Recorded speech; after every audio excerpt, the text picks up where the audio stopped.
Bienvenue sur Terre d'amour, dans la salle des étoiles. Bienvenue à tous. Je pense qu'il y a quelques personnes encore qui doivent venir nous rejoindre. Donc, je te laisse présenter tout doucement le contenu de cette conférence. Et puis aussi, je voudrais aussi dire aux personnes qui sont là que tu vends aussi des formations et que ces formations sont en vente dans la boutique de Terre d'amour. Je voulais aussi le signaler parce que c'est formidable ce que tu fais. Et voilà, on s'était dit qu'il fallait qu'on le propose dans la boutique et qu'on travaille ensemble. Donc, je le redirai aussi à la fin. Mais voilà, allez voir les formations que Sylvain propose dans la boutique. Voilà, donc ce soir, tu vas nous parler de les 7 grandes familles d'âmes de la conscience. Donc, de la pleine conscience, hein, c'est ça. Donc, tu vas nous expliquer un petit peu. Donc, on va voir si le son est bon. Donc, normalement, on a fait des essais, ça devrait aller. Mais je laisse les personnes nous dire, hein, si tu veux bien commencer à présenter. Comme ça, on peut entendre ta voix. D'accord. Alors, bonjour ou bonsoir plutôt, puisque vous êtes sans doute plutôt de la France pour ce soir. Donc, mon nom est Sylvain Bélanger. Je pratique les thérapies intuitives depuis plus de 25 années. Donc, j'ai toujours fait de la consultation d'une façon constante et continue depuis toutes ces années-là. Donc, j'ai une bonne expérience quand même d'observation des champs d'énergie et des capacités de soigner aussi, puisque j'ai donc développer des soins aussi pour soigner les champs énergétiques, aussi l'aspect psycho-émotionnel donc et spirituel. Donc, c'est 3 grands volets que j'ai cherché à développer. À travers toutes ces années-là, j'ai donc développé une méthode qui s'appelle l'écoute imaginaire, qui a été que j'ai longtemps portée. Maintenant, j'appelle plutôt cela la pleine conscience intuitive, puisque j'ai constaté que beaucoup de mes étudiants ressentait de la difficulté avec le terme écoute imaginaire, bon, parce qu'il y avait une forme d'ambivalence, d'ambiguïté autour de ce terme-là.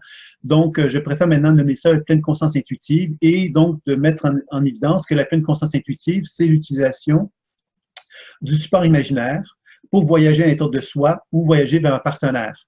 Alors, ça veut dire quoi un véhicule de ce support imaginaire-là? Ça veut donc simplement dire que ma conscience, elle peut donc utiliser l'imaginaire pour voyager à l'intérieur de mon corps, pour me mettre en relation, par exemple, avec mon genou. Et quand je me mets en relation avec mon genou, qu'est-ce que je vais constater? C'est qu'il y a des images, des sensations, des mots qui vont se manifester à moi. Et évidemment, toutes ces perceptions-là vont apparaître comme étant de l'imagination. Et c'est ça qui est le piège, souvent dans le développement de l'intuition. On a souvent l'impression que parce que justement ce sont des perceptions imaginaires, qu'on est en train de finalement de s'inventer des trucs. Alors que la clé pour parvenir à développer l'habileté intuitive, c'est de commencer à reconnaître que ces perceptions imaginaires-là ont une intelligence qui leur est propre et que si on leur donne la permission d'exister, c'est-à-dire qu'on apprend à leur donner de la place, en les questionnant, en leur donnant le droit d'exister, de dire ce qu'elles ont à nous communiquer, c'est là qu'on découvre finalement que ces perceptions imaginaires-là, finalement, ont une véritable sagesse, qui sont capables de nous transmettre un savoir qui nous révèle des choses sur nous-mêmes. C'est un peu la clé de la pleine conscience intuitive, c'est vraiment cette capacité que j'ai de pouvoir voyager en moi pour découvrir que je peux donc accéder à la santé, c'est-à-dire de constater que dans mes cellules de mon corps, il y a donc des informations visuelles, auditives ou sensitives qui peuvent se manifester à moi par le biais de l'imaginaire, qui vont me permettre donc d'aller chercher de l'information sur ma capacité à comprendre ma santé. Évidemment, je peux aussi découvrir que dans cette énergie vitale-là qui anime les cellules, ben, il peut y avoir de l'information psycho-émotionnelle, c'est-à-dire que je constate que dans mon genou, pour reprendre cet exemple-là, je pourrais très bien constater qu'il pourrait y avoir des mémoires associées à mon enfance, il pourrait y avoir des mémoires associées à des ancêtres, il pourrait y avoir des mémoires associées à d'autres vies. Alors, je commence à découvrir que, encore là, ce seraient les perceptions imaginaires qui se manifesteraient à moi. Et si je prends le temps d'interagir avec ces perceptions-là, je vais découvrir que ces mémoires-là sont capables de transmettre de l'information qui vont me révéler des choses sur moi-même et qui vont me permettre d'élargir ma conscience. Et c'est ça un peu la pleine conscience intuitive, hein, c'est d'être capable justement d'ouvrir quelque part notre conscience à ce savoir qui est très vaste et que la porte d'entrée pour ce savoir très vaste-là, c'est donc le monde imaginaire. Donc, la pleine conscience intuitive, c'est un jeu, un voyage dans l'imaginaire justement pour découvrir que cet imaginaire-là nous donne accès à ce que le physicien Régis Dutheil nommait l'univers superlumineux. Alors, l'univers superlumineux, qu'est-ce que c'est? c'est un univers qui est parallèle au nôtre, qui n'est pas visible à l'œil nu parce que les particules de cet univers-là vont plus vite que la lumière. Et dans cet univers-là, on découvre qu'il y a une forme de sagesse, une forme d'intelligence qui anime cet univers-là. Les physiciens en parlent de plus en plus souvent.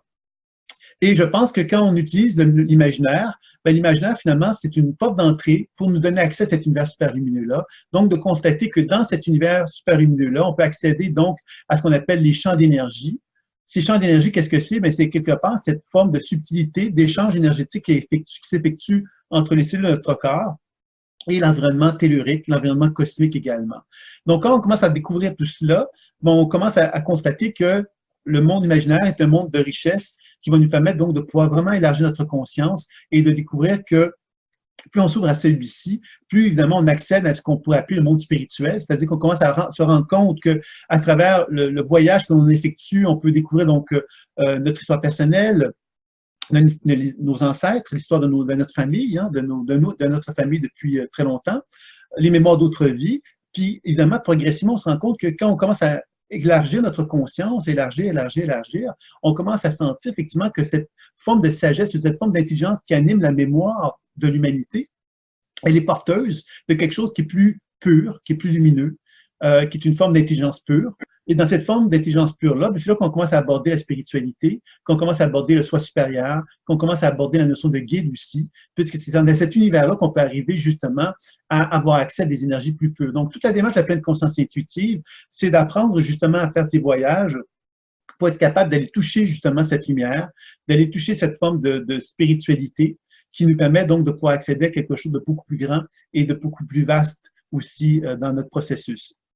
L'intérêt de la pleine conscience intuitive, c'est aussi de pouvoir l'appliquer vers un autre partenaire, puisque là, je vous ai parlé de l'application vers soi, mais tout ce que je viens de nommer s'applique parfaitement bien à un partenaire, c'est-à-dire qu'on peut très bien appliquer cette habileté-là à un partenaire pour découvrir de quelle façon que l'on peut soigner un partenaire en appliquant la pleine conscience intuitive, c'est-à-dire en acceptant l'idée que ce support imaginaire-là peut voyager en moi, mais comme il peut voyager en moi, ben, je peux très bien le faire voyager vers un partenaire, c'est-à-dire que je peux porter mon attention vers une personne autre que moi, et en faisant ce voyage-là, ben, je vais constater que des images, des sensations ou des mots, des perceptions imaginaires, donc, vont se manifester à moi et vont me permettre donc de pouvoir comprendre mon partenaire d'une façon plus importante. Et ensuite, donc, évidemment, il y a des éléments des techniques de soins qui vont s'ajouter à cette capacité que j'ai de décoder, de comprendre moi-même ou l'autre. Et c'est là qu'on va aborder la notion de déprogrammation de la mémoire cellulaire et les soins psychoénergétiques, qui sont deux techniques très importantes, puisqu'on peut comprendre quelqu'un, mais est-ce qu'on le soigne en le comprenant? Déjà, le comprendre, c'est déjà beaucoup.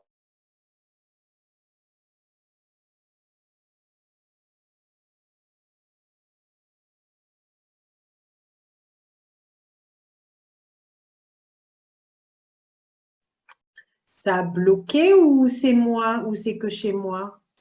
Ça a bloqué? Ah, il y a eu une petite panne d'Internet alors. Allô, allô, Sylvain, Sylvain, reviens, reviens parmi nous. Bon, c'était intéressant en plus. Les sensations de l'écoute imaginaire, c'est vraiment capter notre ressenti, hein. Que chaque fois qu'on a une image, un ressenti, ça se… Ah, on voit Isabelle en plein écran.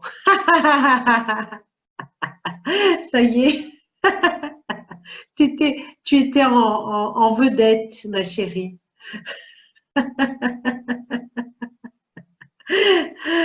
Alors, est-ce que tu es revenu, Sylvain? Non, je crois qu'il ne s'est pas encore rendu compte qu'il a été coupé. On va attendre un petit peu. Bon, tout le monde va bien? Vous suivez parce qu'il a un accent assez à couper au couteau canadien, hein. Donc, et en plus, il parle vite, donc il faut suivre, hein. Et qu'est-ce qui s'est passé donc? Parce que je n'ai pas compris pourquoi ça a Ah, voilà, voilà. Tu es revenu. Et pourquoi ça a coupé? Parce que j'ai rien fait de spécial. Ah, je ne sais pas. Je te redonne là, voilà. Ça a dû être une variation d'Internet chez toi.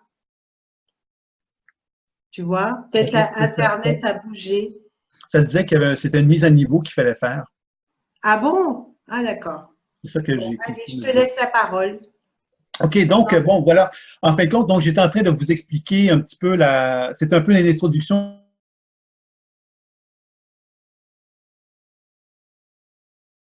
que je vous pratique, hein, donc la déprimation et les techniques de soins. Et c'est à travers cette démarche-là qu'on peut arriver donc à augmenter notre habileté intuitive et être capable de soigner de la même façon. Donc, de tout faire ça d'une façon vraiment pleine conscience, une pleine conscience intuitive qui va s'appliquer tant dans le décodage intuitif que dans les techniques de soins également. C'est ça un peu l'intérêt de cette pratique-là. Et fréquemment, justement, une des raisons pourquoi le développement intuitif ne se fait pas toujours adéquatement ou que ça se fait d'une façon si limitée, c'est souvent qu'on ne va pas combiner les trois. Et pour moi, cette combinaison-là, elle permet justement de comprendre que, d'une part, le décodage intuitif me permet de comprendre ce qui se passe. La déprogrammation me permet de travailler sur la mémoire, elle, à ce moment-là, donc de la libérer, la mémoire qui est programmée. Par exemple, un enfant qui se sent abandonné, bien, cet enfant qui se sent abandonné, bien, il se sent abandonné, il a vécu une expérience à l'âge de 8 ans, par exemple, d'abandon. Ben moi, quelque part, cet enfant-là de 8 ans, si je prends le temps de discuter avec lui, il va me parler de l'abandon qu'il a vécu. Hein, cette mémoire-là va me parler de ce qu'elle a vécu comme expérience. Mais si je commence à lui donner ce dont elle a besoin, ben à ce moment-là, cette mémoire-là, elle va se transformer. Et si elle se transforme, ben elle va me permettre de comprendre qui elle est véritablement, cette énergie-là. Derrière l'abandon se cache quoi? C'est là que je découvre qu'il y a un potentiel évolutif qui va être présent. Et ce potentiel évolutif-là, plus il va grandir, plus je vais lui donner tout ce dont il a besoin, plus cette mémoire-là va émerger, va me montrer quelque part l'émergence de qui elle est véritablement. Et de cette façon-là, ben moi, je vais pouvoir l'accueillir si c'est un travail que je fais sur moi. Et si je le fais sur un partenaire, bien évidemment, c'est mon partenaire qui va pouvoir commencer à ressentir les bienfaits de cette transformation-là, qui va faire que l'énergie va transmettre de nouveaux signaux à l'état de lui-même et va rétablir, en fin de compte, son champ énergétique. Et les techniques de soins vont permettre simplement de régulariser la circulation énergétique de cette façon-là. Alors, c'était ça un peu la pleine conscience intuitive. C'était un petit peu mon introduction, peut-être un peu longue, mais bon, qui m'amène donc à vous parler maintenant du sujet de la conférence, donc découvrir les 7 grandes familles. D'où est-ce que ça vient, cette grande famille-là? C'est que ça fait plusieurs années que j'ai un projet d'un jeu de cartes ça a commencé il y a une vingtaine d'années, pour tout dire. Hein. Et ce projet est revenu à la surface tout récemment. Et ça m'a amené donc à définir 7 grandes familles. Pour moi, les 7 grandes familles, c'est un peu comme les 7 grandes forces originelles de l'être humain.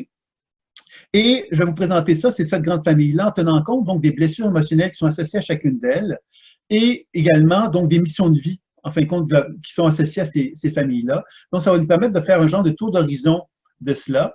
Et d'où viennent ces 7 grandes familles-là? C'est à travers mon observation, c'est-à-dire que je fais des pratiques intuitives depuis assez longtemps, depuis plusieurs années, comme je disais tout à l'heure.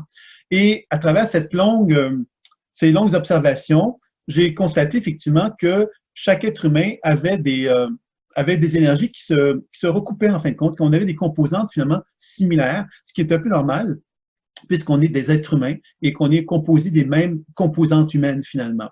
Et c'est cette grande famille-là, bon, je vais vous présenter un peu comment, en apprenant à découvrir ces composantes-là, de quelle façon que ça peut devenir intéressant pour nous, pour mieux comprendre qui nous sommes, ou mieux comprendre où est-ce qu'on en est dans notre vie, et mieux comprendre ce qu'on a à faire peut-être pour trouver un plus grand équilibre à l'intérieur de soi. Alors, c'est sûr que c'est une conférence, donc je n'aborderai peut-être pas les éléments thérapeutiques associés à cela, mais déjà, vous allez voir qu'avec ce que je vais vous transmettre, je pense que ça devrait vous donner une bonne idée quand même de ce que ça peut apporter comme outil, cette typologie-là, fin de compte, puisqu'il y a plusieurs produits qui vont venir avec ça par la suite pour présenter une façon plus approfondie tout cela. Donc, les 7 grandes familles. Alors, la première grande famille humaine, c'est ce que j'appelle, moi, les bâtisseurs. Et les bâtisseurs, finalement, quand on regarde dans un sens, dans leur expression la plus noble, la plus élevée, la plus évoluée, je dirais, les bâtisseurs sont des êtres qui naissent sur Terre avec la conscience de la matière. Ils savent comment fonctionne la matière. Ils savent que la matière, elle est en relation avec une force plus grande que la nôtre. C'est-à-dire que le bâtisseur, instinctivement, c'est quelqu'un qui comprend que la matière, que la planète Terre, par exemple, n'est pas un hasard. Que tout ce qui se conçoit sur la planète Terre, tout ce qui existe sur la planète Terre, est à l'origine d'une forme d'intelligence supérieure, et lui le comprend bien. Il le comprend bien, puis il y a une certaine forme de vision très noble, je dirais, face à la matière, parce qu'il reconnaît justement que cette matière-là est animée par cette intelligence-là, et lui, instinctivement, il reconnaît cette intelligence-là matérielle. C'est le genre de personne, par exemple, qui, enfant, pourrait très bien comprendre comment fonctionne une mécanique de voiture, par exemple, instinctivement, parce qu'il a cette espèce d'instinct intérieur de comprendre comment fonctionne, comment fonctionne cette matière-là. Et ce qui est intéressant chez le bâtisseur, bien évidemment, c'est un individu qui va avoir envie aussi de construire une matière, mais en accord avec la vie, en accord avec les règles de la vie. Alors, quand je dis avec les règles de la vie, c'est-à-dire que c'est quelqu'un qui va chercher, par exemple, à faire une maison écologique. C'est quelqu'un qui va chercher justement à construire, à bâtir, mais en harmonie avec la vie, en harmonie avec les lois de la vie, les cycles de la vie également. C'est donc pas quelqu'un qui va chercher justement à développer commercialement des concepts matériels par une volonté de faire des sous, par exemple. C'est vraiment quelqu'un qui a une certaine forme de dimension sacrée. Il voit là dans la matière quelque chose de sacré et il a envie donc d'en faire quelque chose de cette matière-là, mais en lui donnant simplement une conscience qu'on ne fait pas les choses n'importe comment. Alors, c'est un peu comme quelqu'un qui reconnaîtrait que, par exemple, il y a des ressources sur Terre et qui serait très bien conscient que ces ressources-là, on va les utiliser d'une façon intelligente pour qu'elles puissent justement, pour que la Terre puisse nous donner infiniment ces ressources et que nous, à quelque part, on puisse honorer ces ressources-là, qu'on puisse bâtir une société matériels, bien sûr, mais qui sont en accord justement avec des règles de la vie, dans le respect justement de la planète Terre. Alors, vous voyez, c'est ça vraiment le bâtisseur dans le sens noble du terme. Alors, vous avez bien compris, évidemment, que ce bâtisseur-là, vous avez peut-être vous-même une conscience plus ou moins importante proche du bâtisseur. Mais il faut comprendre ici que la grande majorité de l'être humain, de l'humanité, a vécu des blessures dans le bâtisseur et ces blessures-là vont entraîner souvent dans le bâtisseur une vision différente de celle que je viens de nommer. C'est-à-dire que le bâtisseur qui cherche donc à construire, qui cherche à bâtir, dès la naissance, pour lui, c'est important que s'il fait un pas, ben, il y a un deuxième pas qu'il va avoir à faire et ainsi de suite. C'est quelqu'un qui a envie de construire, de bâtir, de créer comme un genre de construire un domaine. Donc, tout ce qu'il fait, tout ce qu'il entreprend, il a envie que ça ait une certaine durée de vie, que ça ait une certaine durée dans le temps aussi. Parce que justement, pour lui, la matière, c'est important qu'elle puisse avoir une certaine raison d'être et que c'est pas quelque chose qu'on construit comme ça à la légère, c'est quelque chose qui va durer. Donc, c'est quelqu'un qui s'investit dans cette notion de durée également, le bâtisseur. Maintenant, malheureusement, le bâtisseur peut vivre une blessure. La blessure fondamentale du bâtisseur, c'est l'abandon. Quand je dis l'abandon, c'est que je dois faire référence au bâtisseur dans l'idée que le bâtisseur, lorsqu'il naît sur Terre, arrive donc dans le monde terrestre et c'est un bébé, hein, il sort du ventre de la mère. Et son premier besoin, quelque part, c'est de se sentir la présence des gens autour de lui, de sentir la présence de la mère, du père, etc. Et évidemment, s'il y a une blessure d'abandon qui s'effectue, il y a deux réactions principales qui peuvent en résulter, parce qu'évidemment, dans cette typologie que je vous présente des 7 grandes familles, on pourrait aller beaucoup plus loin dans le détail, mais là, je vais m'arrêter à 2 exemples pour vous faire comprendre les tendances que ça peut prendre lorsqu'une blessure se manifeste chez le bâtisseur. Donc, il y a 2 tendances. Il y a l'état hypo, c'est-à-dire qu'au niveau de le bâtisseur est en relation avec le chakra racine, qui est donc le premier chakra. Et lorsqu'il y a un état hypo qui se manifeste dans le chakra racine, ça veut dire qu'il n'y a pas d'énergie dans le chakra racine. C'est-à-dire que l'enfant qui naît sur Terre, qui se sent abandonné, va vivre une souffrance d'abandon. Et parce qu'il vit cette souffrance d'abandon-là, il va retirer sa conscience du chakra racine. Il va donc se dire, ben moi, je ne veux pas être là, ça fait trop mal. Alors qu'il y a d'autres gens qui vont vivre en révolte par rapport à ça, en se disant, je vis l'abandon, mais je vais mettre beaucoup de conscience dans cette région-là parce que je vais me rebeller. OK? C'est un peu comme une caricature que je vous présente, mais c'est comme le vide et le plein. Face à une même émotion, on peut donc réagir en fuyant, en voulant pas habiter la région, ou on peut au contraire mettre beaucoup d'importance pour être très présent dans la région, ce qui va entraîner 2 types de comportements différents que je vais vous présenter. Donc, dans le cas de l'hypo, dans le cas du vide, par exemple, on va souvent développer ce qu'on pourrait appeler, moi, ce que j'appelle le fuyant, ou peut-être plutôt, excusez-moi, pas le fuyant, le dépendant, c'est-à-dire celui, à quelque part, qui, parce qu'il a vécu l'abandon, va chercher justement à être dans une position d'attente envers les autres. Cette position d'attente, à quelque part, va l'amener justement à avoir pas une grande individualité de lui-même et il va pas avoir une grande conscience justement de la matière. Il va pas chercher donc à développer ses compétences de bâtisseur parce que lui, finalement, sa principale insécurité, c'est d'être abandonné. Donc, le seul moyen pour lui de ne pas être abandonné, c'est de développer une certaine forme de dépendance, de s'accrocher aux autres en quelque sorte pour ne pas avoir à vivre la situation d'abandon dont il a très peur. Donc, alors ça va créer quelqu'un qui va être effectivement peu concret, peu relié au sol, justement, peu en relation avec le bâtisseur, avec l'énergie fondamentale du bâtisseur, parce qu'il va la craindre, cette énergie-là de bâtisseur, parce qu'il va avoir peur, justement, de voir cette énergie de bâtisseur se détruire. Hein, à chaque fois qu'il va toucher la matière, il a toujours l'impression qu'on va l'abandonner, donc il ne pourra jamais se réaliser dans ce contexte de la matière. Alors, évidemment, quand je dis jamais, c'est avec des petits points d'exclamation, c'est-à-dire que ce n'est pas nécessairement vrai. On espère que l'être humain va évoluer. Mais le type de blessure d'abandon peut créer cette dépendance et peut nous éloigner donc de la nature du bâtisseur que je vous ai présenté précédemment. L'autre type de réaction qu'on va retrouver chez le bâtisseur également devant l'abandon, c'est l'hyperactif, qui va entraîner donc ce que j'appelle moi le matérialiste. Le matérialiste, qu'est-ce que c'est? C'est quelqu'un qui a mis beaucoup d'énergie dans son chakra racine pour ne pas vivre l'abandon. Et pour ne pas vivre l'abandon, qu'est-ce qu'il va faire? Il va essayer justement de chercher le plus possible à habiter la matière, à se donner énormément de moyens pour que la matière, il la possède. Il la possède dans le sens matérialiste du terme, c'est-à-dire que pour lui, l'acquisition de matière est fondamentale puisque ça lui permet de combler son vide, de combler cette espèce d'impression d'abandon. Alors pour lui, quand il y a plein de choses autour de lui qu'il possède, ben il peut dire, ben voilà, je ne me sens pas abandonné parce que j'ai plein d'avoirs qui sont en moi.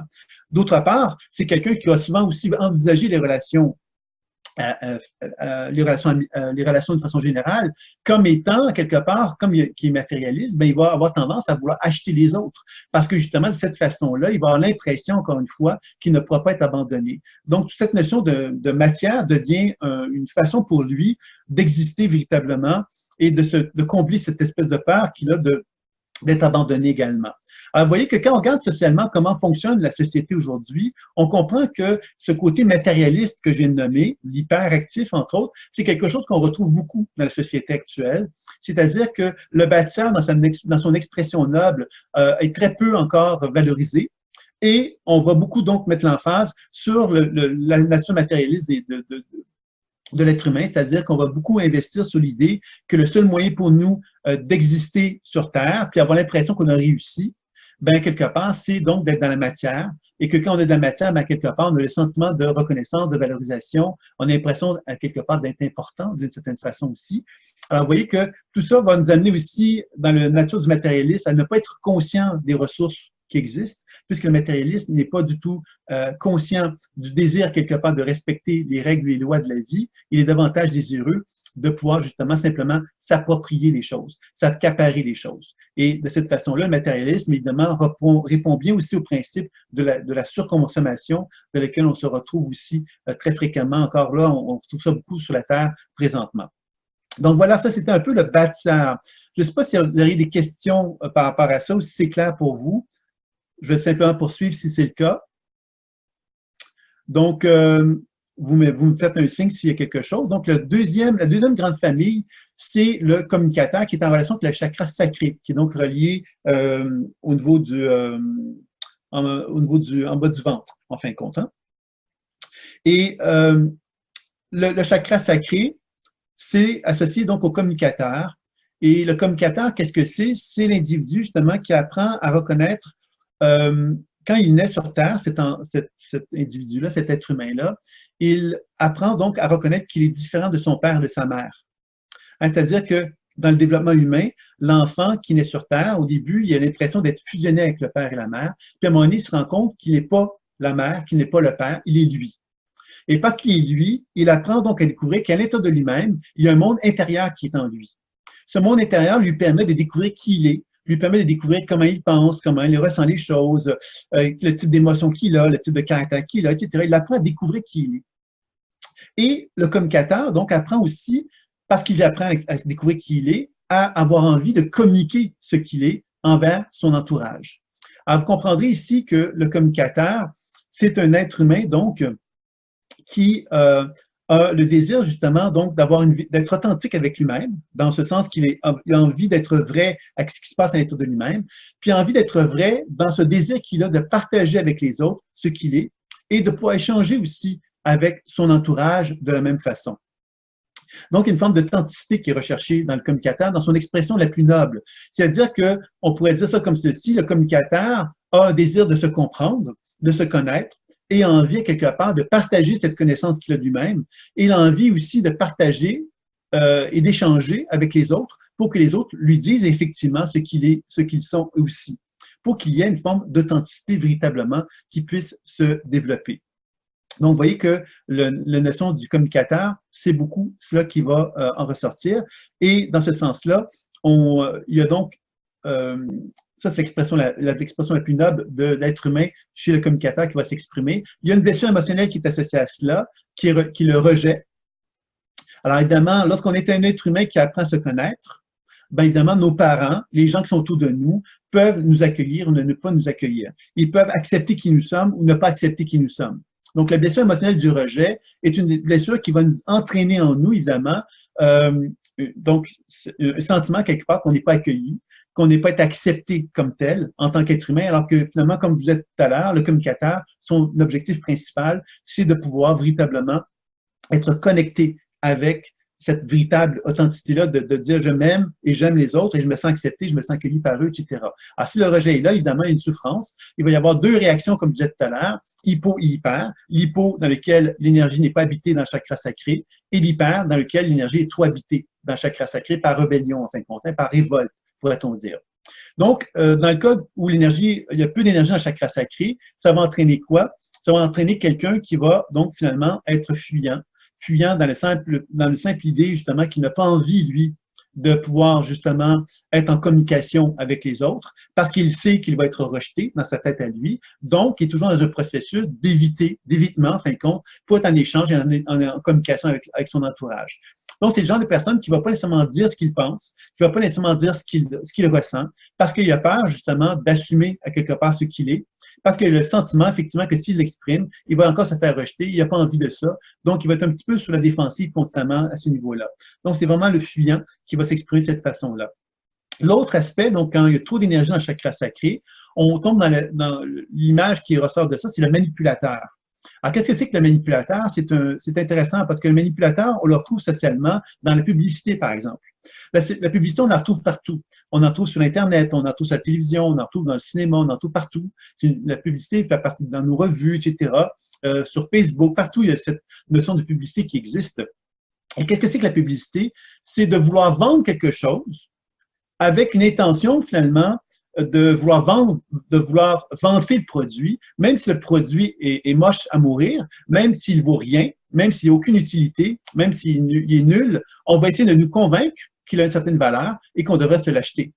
Alors évidemment, je ne dis pas que la publicité est tout le temps mensongère, mais la publicité repose quand même sur un principe de manipulation, en quelque sorte, et on doit comprendre que l'être humain aujourd'hui a beaucoup développé cette capacité de manipuler aussi. Manipuler, c'est de ne pas être authentique, pas être vrai avec lui-même. Donc, des fois, il va se manipuler lui-même. Et des fois, ne pas être vrai avec les autres. Dans ce sens-là, il va manipuler les autres. On rentre dans un magasin, par exemple, un magasin de souliers. Un vendeur se présente à nous. Ce vendeur-là, quelque part, a donc une intention de vendre des souliers. Et puis nous, ben, quelque part, on peut rentrer par curiosité dans la boutique, mais lui veut nous vendre des souliers. Il va essayer de nous convaincre de vendre des souliers, de nous faire acheter des souliers, même si on n'en a pas besoin. Et dans ce sens-là, il ne s'intéresse pas à savoir qu'est-ce qu'on a besoin. Si on rentre dans un magasin de souliers, dans sa tête à lui, c'est parce qu'on veut acheter des souliers. Et il faut acheter des souliers parce que si on n'achète pas de souliers, le patron de cette personne-là ne va pas être contente et lui va se sentir mal face à son patron. Donc, il y a une pression, il faut qu'il vende. Alors, vous voyez on tombe dans une espèce de système, encore une fois, où la notion de manipulation, le mensonge, devient quelque chose de très naturel chez l'être humain. Quand on regarde ça d'une façon sociale, d'une façon générale, on a c'est beaucoup plus difficile pour nous d'être authentique et d'être vrai, puisque c'est très peu valorisé socialement parlant que d'être dans cette position d'authenticité-là. Parce que justement, souvent d'ailleurs, on va entendre dire des gens, mais t'es niaiseux d'avoir dit la vérité. Tu n'aurais pas dû dire la vérité. Hein, on n'est pas gagnant quand on dit la vérité, très souvent d'ailleurs. Parce que quand on dit la vérité, ben à ce moment-là, quelque part, on se fait dire, ben c'est pas normal ce que tu viens de dire. C'est pas normal ce que tu as fait. Tu n'auras jamais dû dire la vérité. On ne dit jamais la vérité dans une situation comme celle-là. Et souvent, c'est malheureux parce que quand on dit la vérité, souvent, ça va nous tomber sur la tête, comme on dit. On va se le faire reprocher, on va finalement être on va être pénalisé souvent parce qu'on a dit la vérité. Donc, on a appris socialement à être très à l'aise dans le mensonge et à fuir à quelque part la position justement d'authenticité que, à l'origine, tout être humain devrait rechercher, devrait souhaiter, devrait désirer. Alors, le communicateur, c'est ça un peu que j'avais envie de vous présenter.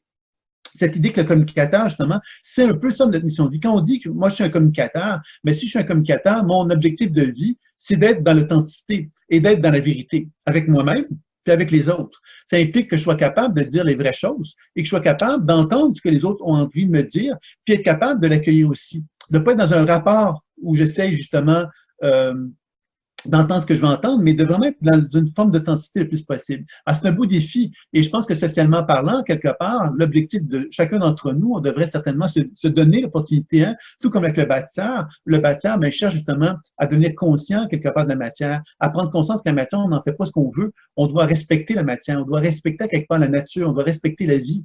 Et dans ce sens-là, le bâtisseur, c'est ça sa mission de vie. Et le communicateur, mais sa mission de vie, c'est d'être dans la vérité, dans l'authenticité.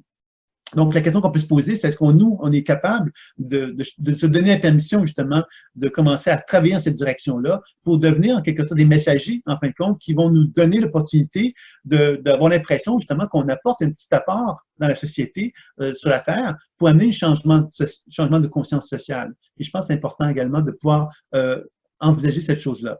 La troisième grande famille, maintenant, c'est le guerrier. Alors, le guerrier, c'est relié au plexus solaire. Et le guerrier, finalement, dans son expression la plus noble, le guerrier, on pourrait penser à guerre, on pourrait penser à combat, on pourrait penser à domination. Alors, quand on parle de l'expression noble d'un guerrier, ben, un guerrier noble, c'est quelqu'un qui reconnaît sa force, mais qui comprend quelque part que sa force n'est rien sans la force de d'autres personnes. Par exemple, un guerrier peut être très puissant et il pourrait s'attaquer à une armée. Mais s'il s'attaque à une armée, il a très peu de chances d'en sortir vainqueur, puisque même s'il est très, très, très puissant et très, très bon, l'armée va avoir le dessus sur lui tout simplement parce qu'il y aura plus de monde contre lui. Donc, l'idée du guerrier comprend bien quelque part cette notion de collaboration finalement, de pouvoir justement comprendre quelque part la synergie de plusieurs personnes. Comment je peux justement être plus fort en reconnaissant ma puissance, mais en reconnaissant la puissance des autres. Et c'est intéressant parce qu'on aborde cette notion maintenant de plus en plus d'intelligence émotionnelle. L'intelligence émotionnelle, qu'est-ce qu'elle propose? C'est qu'il n'y a pas si longtemps, on se disait être intelligent, ça va un QI assez élevé. Le QI, c'est le quotient intellectuel. Et là, on commence à comprendre que le quotient intellectuel n'est rien sans cette fameuse intelligence émotionnelle qui nous rappelle justement qu'on peut être super intelligent, super puissant, super leader incroyable, mais si on ne sait pas justement reconnaître les atouts des gens qui sont autour de soi, qu'on n'est pas capable d'utiliser l'intelligence émotionnelle pour reconnaître que chacun des individus qui sont autour de soi ont des compétences qui sont très, très intéressantes et très importantes et très complémentaires aux miennes, ben, quand on commence à comprendre ça, c'est là qu'on commence à construire finalement ce qu'on pourrait appeler une forme d'armée, une armée pacifique, hein, mais une armée de gens qui vont être capables de collaborer entre eux pour être en mesure justement de bâtir, de construire, de faire évoluer une activité professionnelle, par exemple, pour atteindre justement une optimisation des compétences qui sont associées à cela.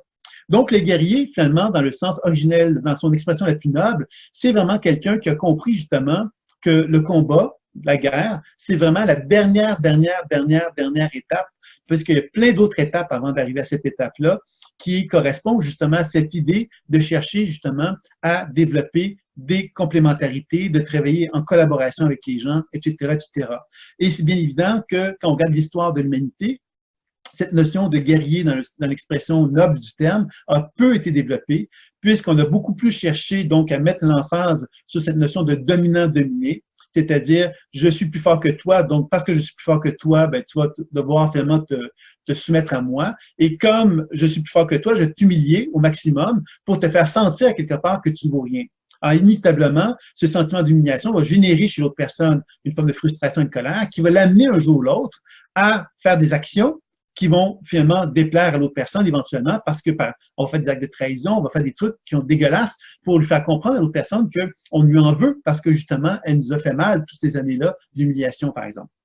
Donc, vous voyez, c'est une espèce de cercle vicieux qui entraîne donc la fameuse émotion d'humiliation, parce que la grande blessure émotionnelle du guerrier, c'est l'humiliation. L'humiliation, évidemment, c'est qu'un guerrier, quelque part, qui est puissant et qui est fort et qui se fait humilier, ben, quelque part, il se sent dans une position où il n'est pas en mesure, justement, de faire valoir quelque part les compétences, les forces, les puissances qu'il peut avoir en tant que guerrier. Donc, l'humiliation va être une émotion très, très douloureuse pour le guerrier. Et quand on est un enfant, ben, on comprend évidemment qu'on développe une volonté, nous, d'être fort, on développe des compétences, d'avoir des qualités Par exemple, on constate qu'on est intelligent, on peut constater qu'on est bon dans des sports, on peut constater qu'on est beau ou belle, que les gens nous apprécient, nous aiment par notre personnalité. On développe finalement des sentiments quelque part de puissance qui nous font comprendre que ces atouts-là que l'on a font qu'on a un avantage sur les autres.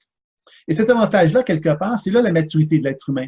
Est-ce que l'être humain qui est assez mature comprend habituellement que c'est pas parce qu'il y a un atout sur les autres qu'il doit l'utiliser et qu'il doit même exploiter les autres avec ça. Il doit au contraire comprendre justement que parce qu'il y a cet atout-là, il peut collaborer avec les autres pour que cet atout-là puisse justement générer donc des échanges intéressants, constructifs, des belles collaborations qui peuvent s'en résulter. Malheureusement, lorsque l'humiliation se manifeste, il va y avoir donc ces deux fameuses réactions hypo-hyper dont j'ai parlé tantôt. Donc, l'hypo va souvent générer à quelque part ce qu'on peut appeler le dominé.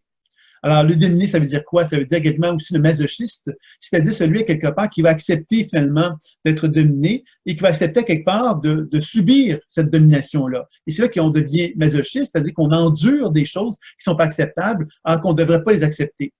Et c'est là qu'on comprend, quelque part, que le guerrier qui est humilié, ben, il vit cette espèce d'expérience d'humiliation comme une programmation qui lui donne l'impression qu'il ne peut pas voir autrement les choses qu'être dans cette expérience de dominer, dans cette expérience de masochiste. Hein, il ne peut pas être dans une autre position que celle-là, puisque ce n'est pas possible.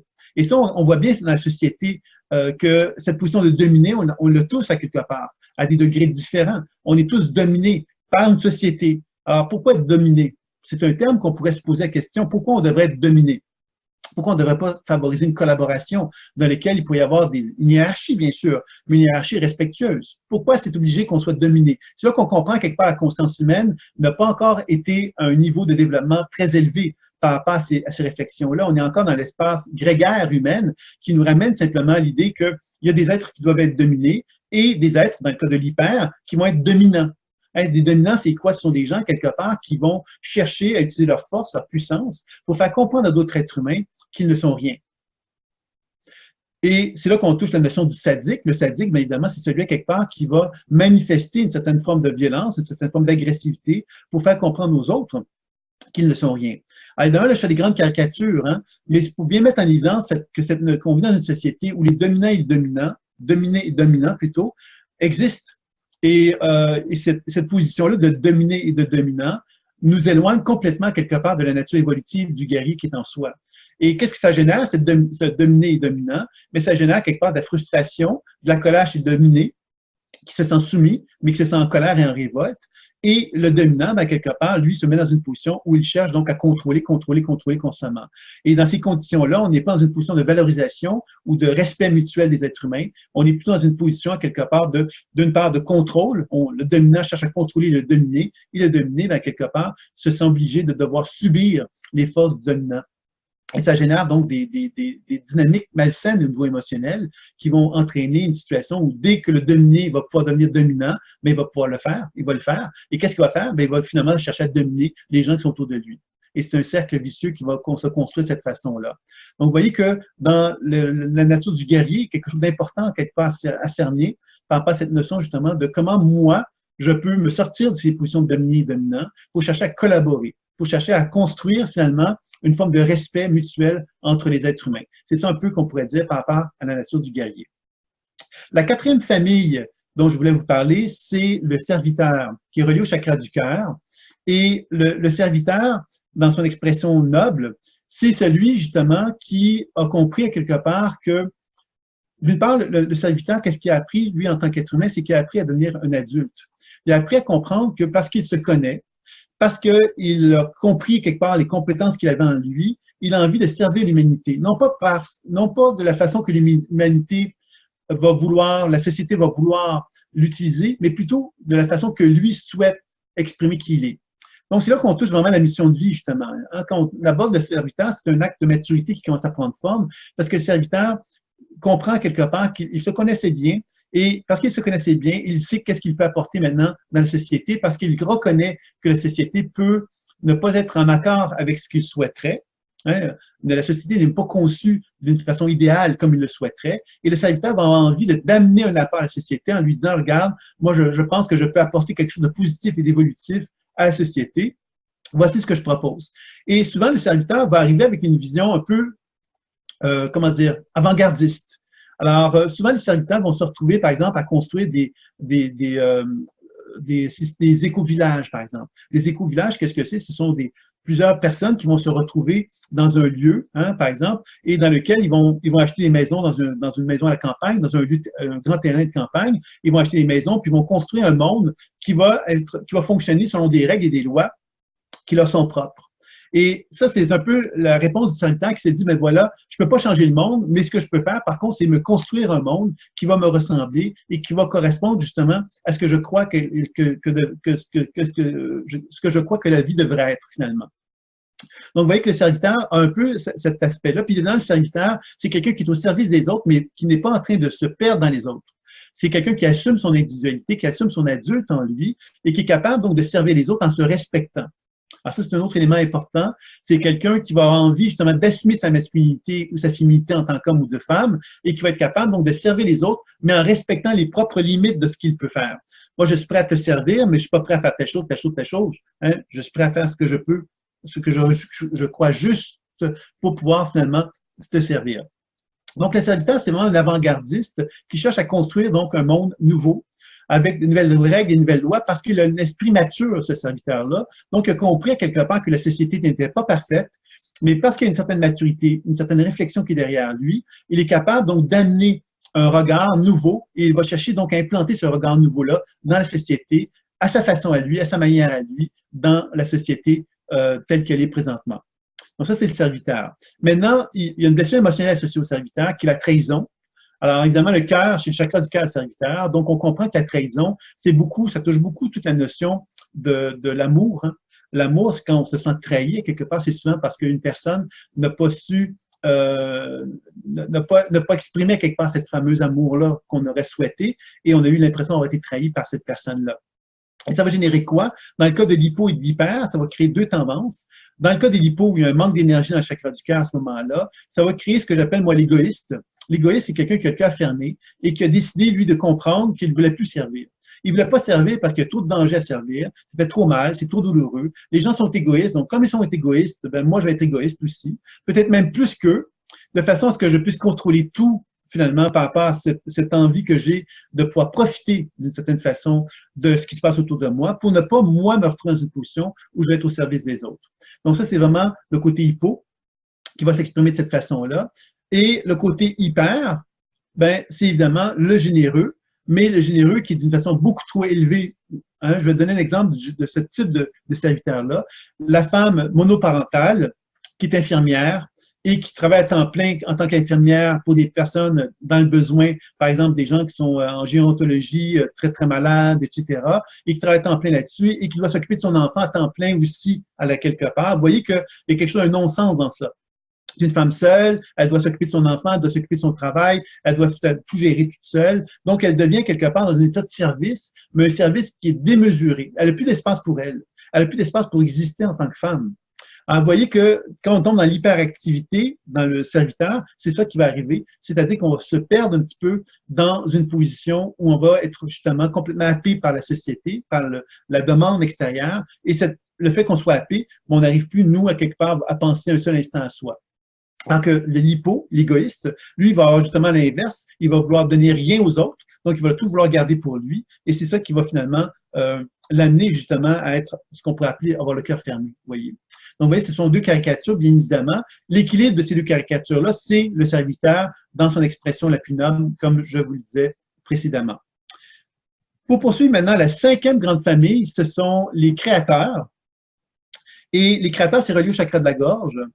Et les créateurs, finalement, c'est l'être humain qui commence donc à ouvrir la porte vers le ciel. Alors, quand on ouvre la porte vers le ciel, qu'est-ce qui se passe? On commence à se rendre compte qu'on est connecté avec une inspiration intuitive, je dirais. Cette inspiration intuitive va nous mettre en contact avec des pensées nouvelles, des créativités, des idées quelque part qu'on n'avait pas envisagées auparavant. Je pense à Einstein, par exemple, qui est arrivé avec cette théorie de la relativité. Il est arrivé avec cette théorie de la relativité, il a commencé à l'expliquer à tout le monde, puis personne ne comprenait ce qu'il racontait, parce que la théorie de la relativité qu'il avait comprise, il était comme trop en avance sur son temps, donc même les physiciens qui étaient autour de lui ne comprenaient pas ce qu'il avait à communiquer. Ça a pris plusieurs années avant que les autres physiciens commencent à comprendre, à conceptualiser le savoir qu'Einstein amenait avec la théorie de la relativité. Donc, il y a des gens comme ça sur Terre, qui peuvent être plusieurs sur Terre, mais qui vont arriver avec une idée nouvelle qui va révolutionner le monde et qui va entraîner justement une nouvelle vision du monde. C'est-à-dire que tous les êtres humains, un jour, vont penser quelque part à cette pensée-là qui est amenée par un individu ou quelques individus sur Terre.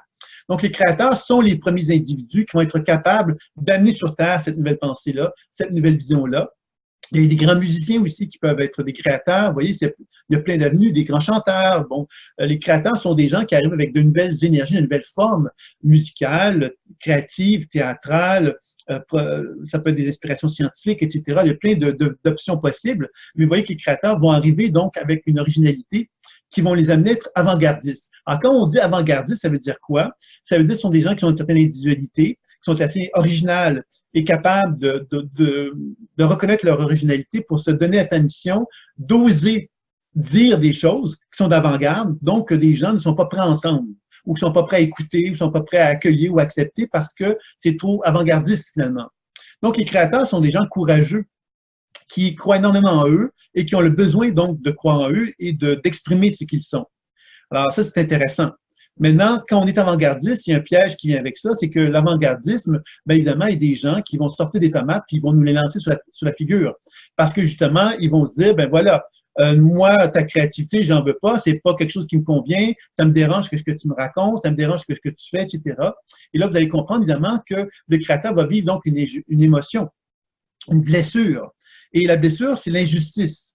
Hein, qu'on arrive avec quelque chose qu'on arrive avec une idée créatrice, qu'on arrive avec quelque chose d'important, et que les gens nous regardent puis nous disent c'est pas vrai ce que tu dis ou c'est nul ce que tu nous apportes, et que finalement, 20 ans plus tard, 30 ans plus tard, 40 ans plus tard, tout le monde finalement a reconnu la véracité de ce qui était dit, mais vous comprendrez qu'il y a une injustice profonde là-dedans. Quelqu'un qui arrive avec sa vérité, qui est convaincu de sa créativité, qui est convaincu de son idée et qui ne se fait pas accepter, c'est quelque chose de très, très douloureux. Et malheureusement, dans la société,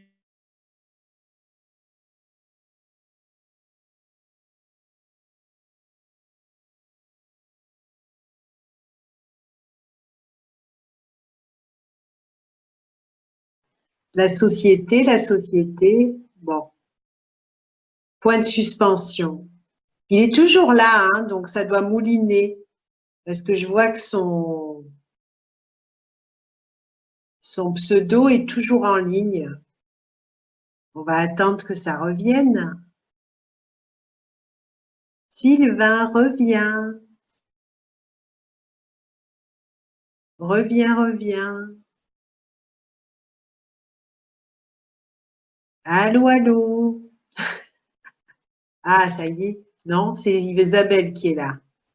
Ben ça alors, incroyable.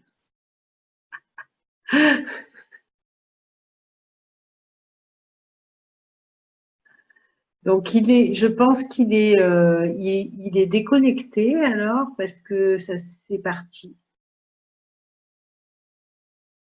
On va attendre un petit peu. Bon, c'est intéressant, hein. Est-ce que vous aviez déjà entendu parler des 7 familles d'âmes? Non? Alors,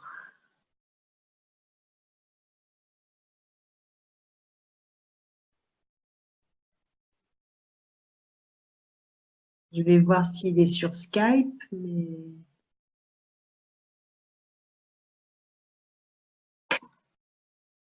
il a dû avoir une coupure parce qu'il n'est plus en ligne.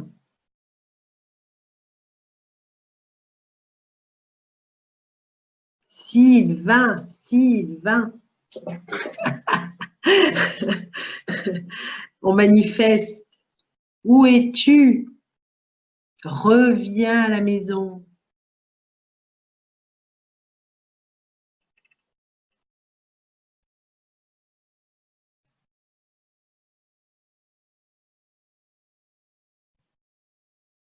Ben ça alors, hein, autant il y a des moments où tout va bien pendant des mois, puis il y a d'autres moments où il y a la dernière fois aussi à la cérémonie, il y a eu 2 coupures. C'est embêtant ça. La technique nous fait défaut en ce moment.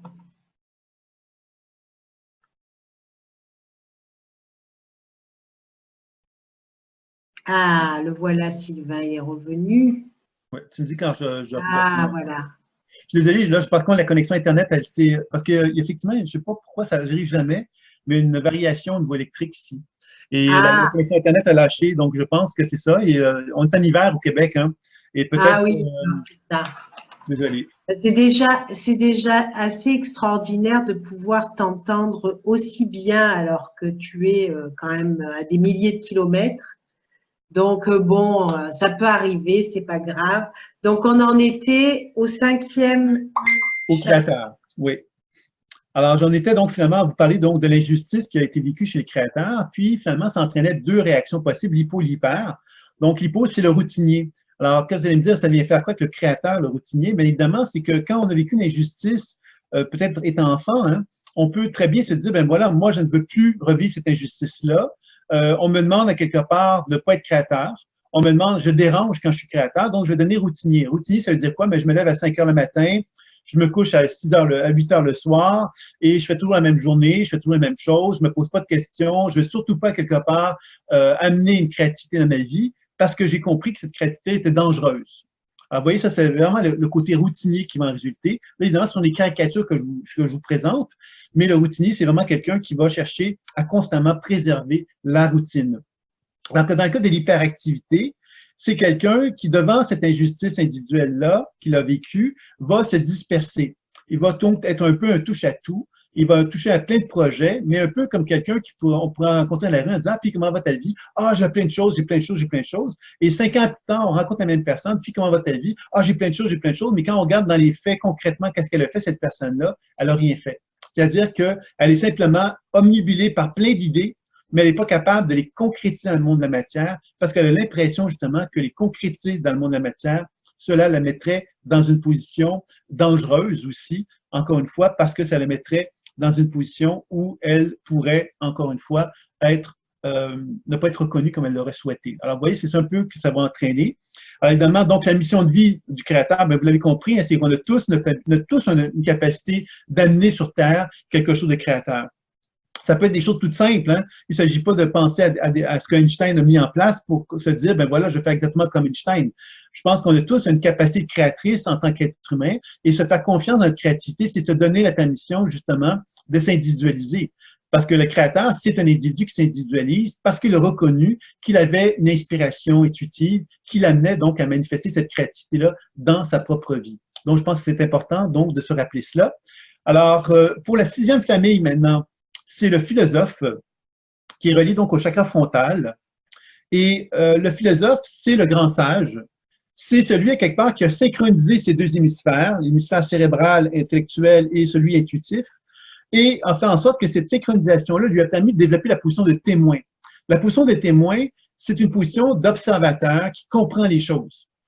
Pourquoi il comprend les choses? Parce que dans la démarche intuitive, de la pleine conscience intuitive, justement, quand on cherche à développer l'intuition, la première chose qu'on va chercher à faire, c'est de se mettre dans une position de retrait. Pourquoi je dis de retrait? Parce que si je ne suis pas dans un retrait, je suis avec moi. Et comme on veut se mettre dans une position d'expansion de conscience, ce retrait va nous permettre justement d'observer ce qui se passe en moi ou d'observer ce qui se passe chez mon partenaire sans aucun jugement. Parce que la position de témoin est une position d'observateur. Ce n'est pas une position d'évaluateur, c'est une position d'observateur qui observe ce qui se passe. Et c'est comme ça qu'on va pouvoir arriver à discuter avec les perceptions, justement, puis favoriser le langage intuitif, le langage de la pleine conscience intuitive. Donc, le philosophe, c'est vraiment celui qui a développé cette compétence-là à son maximum et qui, en plus de ça, a comme développé par cette connaissance-là une forme de sagesse. Et c'est ce qui va amener donc des gens à aller le voir parce qu'ils vont se dire, ben voilà, moi j'ai des problèmes et cette personne-là est capable de comprendre ma vie, est capable de me guider, de m'orienter, de me diriger. Donc, je vais aller voir cette personne-là parce que c'est une forme de sage pour moi. Alors, vous voyez que le philosophe va vraiment avoir cette espèce de position sociale naturellement parce que c'est quelqu'un qui est songé, qui réfléchit, qui comprend les choses, parce que cette position de témoin l'amène à être connecté avec l'intuition, l'amène à connecter avec une forme de rationalité, une intelligence rationnelle, mais en même temps qu'une intelligence intuitive aussi. Donc, il y a vraiment une équilibre des deux qui va faire qu'il va comprendre les choses de la vie, la matière, les problématiques que les gens peuvent vivre avec énormément de sagesse et d'intelligence. C'est pourquoi il va être vraiment un grand guide comme individu. Alors, évidemment, le philosophe, dans cette sagesse-là, va vivre aussi une blessure émotionnelle potentiellement.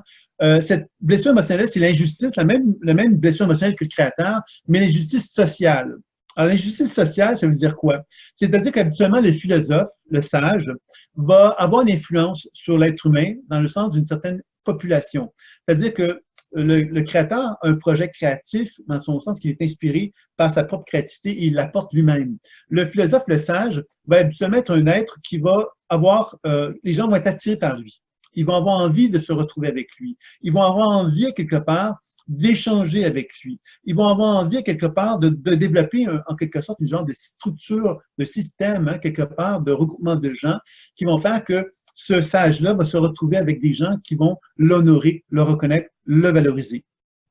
Et c'est évident qu'on vit dans une société où ce regroupement social avec des gens qui ont des façons différentes de voir les choses peut nous amener à vivre l'injustice sociale parce qu'en France, par exemple, on va souvent nommer ce type de regroupement de gens-là des sectes. Hein, on va simplement dire « Ah, ça c'est une secte ».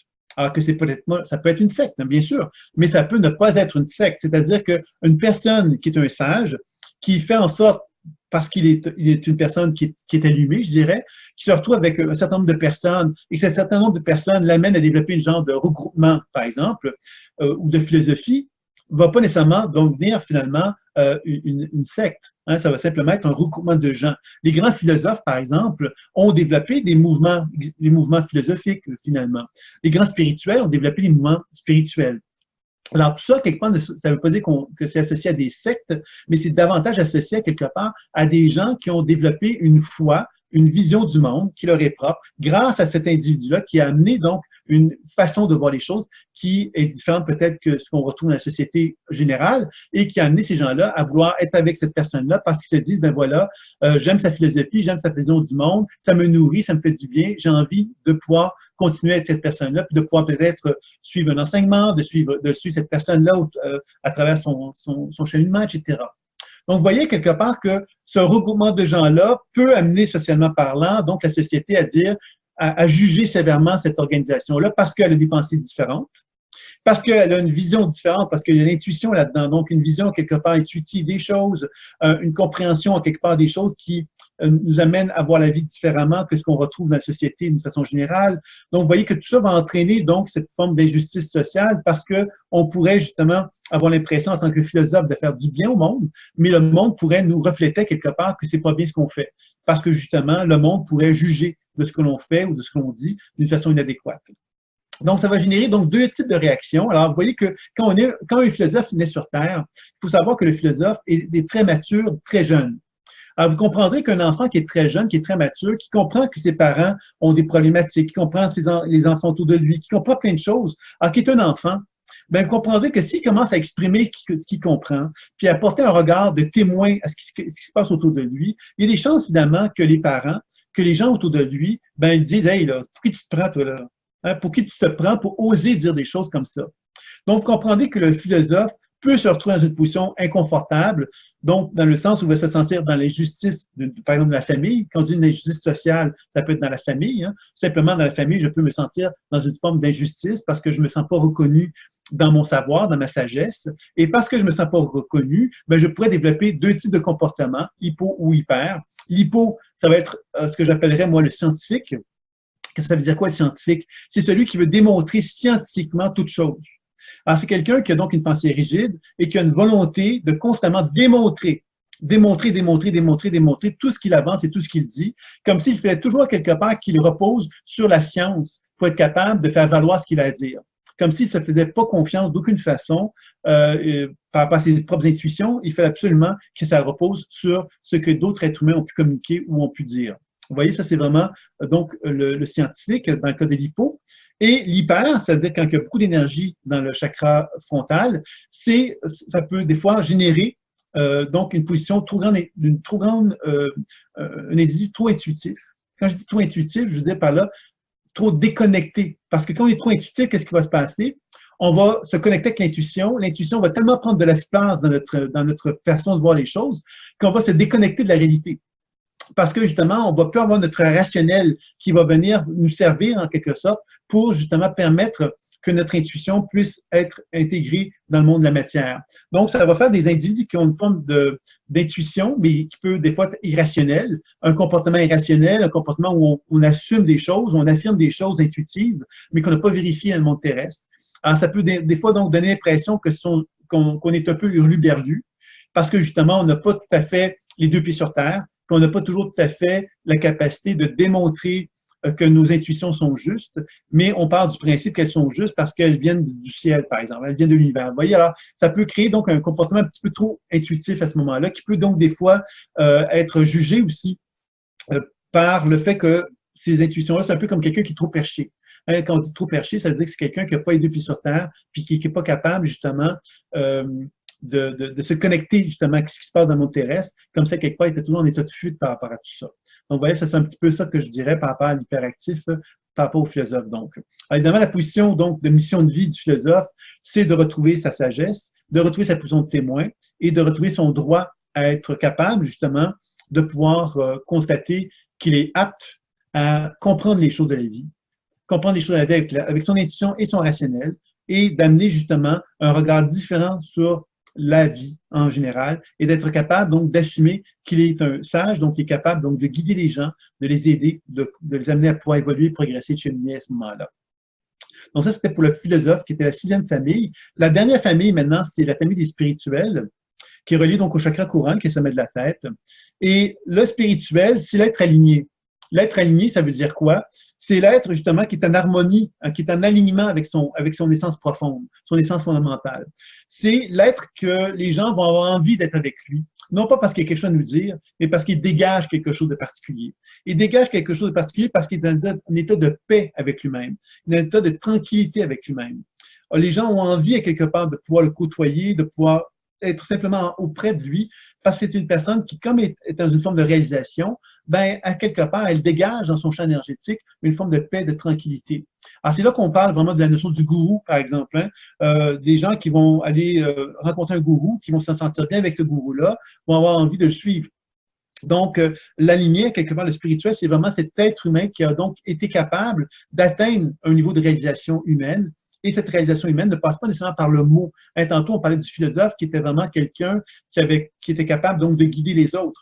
Le spirituel n'est pas dans un processus de guidance comme tel, il est plus dans un processus de réalisation. Et cette réalisation l'amène justement à simplement incarner cette réalisation-là. Et le fait qu'il l'incarne ben, va générer donc des échanges avec son entourage qui va être intéressant et riche. L'injustice qui va être associée donc au spirituel, c'est l'injustice spirituelle, justement. Quand on parle d'une 3e injustice, mais cette fois-ci, elle est spirituelle. Alors, ça veut dire quoi? Ça veut dire que même si moi, je suis un être d'alignement, je suis un être aligné à ma dimension spirituelle, je peux arriver à un moment à me dire, mais merde, Dieu m'a abandonné. Je pense simplement à Jésus, hein, quand on pense à la Bible. Jésus, à un moment donné, a exprimé ça hein, dans son expertise de vie, dans son expérience de vie. À un moment, il y a vraiment une impression que Dieu l'avait abandonné.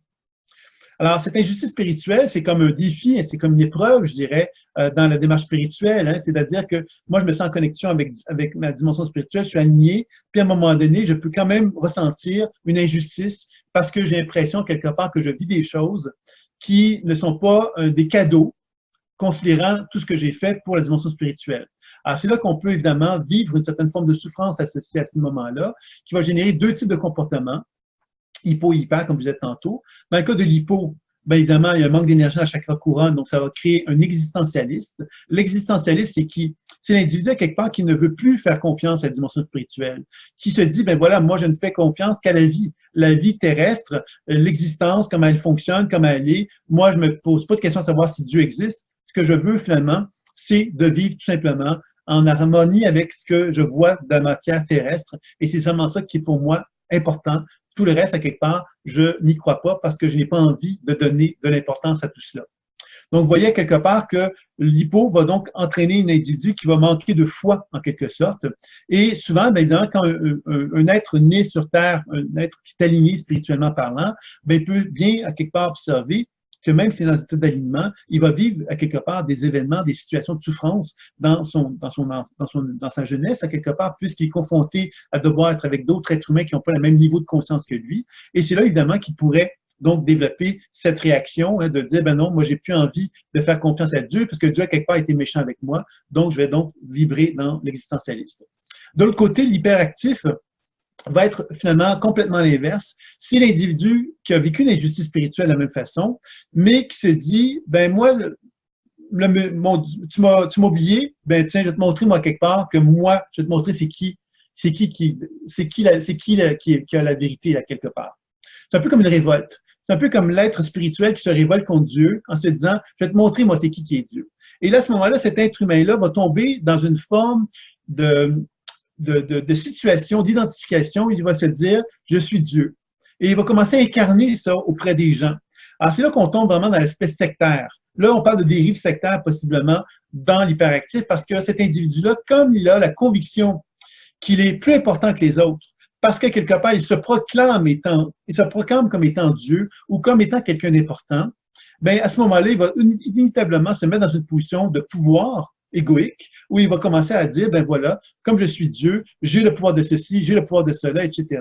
Et évidemment, les gens qui sont autour de lui ben, pourraient se faire emberlificoter, pourrait-on dire, dans la façon de penser que cet individu-là pourrait avoir. Et là, ça pourrait générer véritablement des mouvements spirituels qu'on pourrait qualifier un peu malsains, parce que l'individu serait dans une position de pouvoir envers d'autres individus, alors qu'on sait que dans une démarche, le spirituel qui est aligné n'est pas dans une relation de pouvoir avec les autres. Il incarne la spiritualité. Et parce qu'il l'incarne, les gens vont venir vers lui.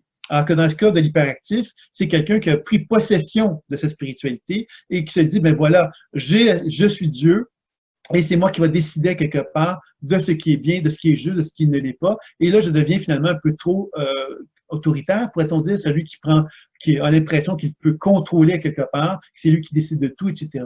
Et c'est là, évidemment, que des dérives peuvent se présenter dans un regroupement de gens comme celui-là, bien évidemment. Alors donc, la mission de vie du spirituel, vous l'avez bien compris, quelque part, c'est de favoriser cette fameuse alignement avec la dimension spirituelle, de renouer contact avec elle de façon à ce qu'il y ait de plus en plus d'équilibre et d'harmonie dans la propre vie de cet être humain-là. Alors, quand je dis cet être humain-là, bien évidemment, nous sommes tous, à quelque part, nous avons tous potentiellement les capacités d'être un bâtisseur, d'être un communicateur, d'être un guerrier, d'être un serviteur, d'être un créateur, d'être un philosophe et d'être un spirituel. Nous avons tous la capacité d'avoir l'alignement juste et équilibré dans chacune de ces dimensions-là associées à nos chakras. Et évidemment, ce que je vous ai présenté aujourd'hui, c'était un petit peu pour faire un tour d'horizon, pour vous montrer quelque part les grandes tendances humaines qu'on retrouve aujourd'hui. Parce que dans la société, quand on regarde tout ce que je veux raconter, je pense que je n'ai pas raconté des choses qui sont éloignées de l'être humain. On est tous ces éléments-là, quelque part, se retrouvent dans l'histoire humaine, dans l'historique de toute la conscience humaine depuis le début des temps. Et aujourd'hui, on est dans une période de la vie où la conscience humaine doit finalement faire des choix et elle doit se donner l'opportunité justement de commencer à se donner l'autorisation de croire en ses capacités, de croire en ses ressources, de croire en ses potentiels évolutifs justement. Et je pense que se rappeler quelque part qu'on a tous en l'état de nous-mêmes ces potentiels évolutifs-là. Le bâtisseur a une expression très noble, le communicateur aussi, le guerrier aussi. Donc, chacun de ces chakras-là a donc une expression noble, mais nous l'avons tous en l'état de nous-mêmes. Ils avons tous le devoir, d'une certaine façon, à développer ces compétences-là, ces habiletés-là. Et c'est ça qui va faire que, justement, progressivement, la conscience humaine va se transformer puis va changer, puisqu'on va commencer, nous, en tant qu'êtres humains, à assumer le changement. L'assumer dès maintenant, et pas demain, mais dès maintenant, par le fait qu'on commence, justement, à faire la paix avec chacune de ces composantes-là. Donc, c'est ça un petit peu que j'avais à vous présenter concernant cette grande famille. Alors, souvent, qu'est-ce que je fais? Bon, je pourrais répondre à des questions, mais s'il y a des gens qui ont envie, je pourrais faire aussi une démonstration. Puis ensuite, je pourrais faire la présentation également de l'enseignement qui est proposé aussi dans un troisième temps. Sylvana, est-ce qu'il y a des questions? Comment ça fonctionne? Les personnes qui veulent poser des questions, soit elles le passent par la fenêtre de discussion, soit elles me font signe et je leur donne la parole.